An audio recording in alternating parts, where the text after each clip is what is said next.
Grabe guys, hindi talaga ako magsasawang magbigay ng review about sa product na to. Kung kayo ay mayroong buhaghag na buhok at hirap na hirap kayong suklayin, perfect na perfect sa inyo yung product na to guys. 10-in-1 serum na pala ito siya guys, kaya sobrang ganda niya sa buhok. At ang kagandahan pa nito guys, ay nakakatulong siya para protektahan ang ating mga buhok against UV rays. At isa pa guys, nakakatulong din to siya para mabawasan ang ating mga split in. Nakakalambot at nakakashine din pala ito siya ng buhok. Yung tamang paglalagay pala nito guys after nating maligo at habang basa pang ating buhok ay maglagay po tayo nito. Depende po sa inyo kung gaano karami ang inyong ilalagay. Basta malagyan nyo lang po ang buong buhok nyo. At take note pala guys, hindi na po ito siya binabanlawan after nating maglagay.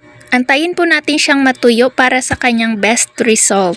Tignan nyo naman guys kung gaano siya kalambot. O diba, sobrang ganda talaga ng product na to. Kaya kung ikaw gusto mo rin ito, check out ka na rin.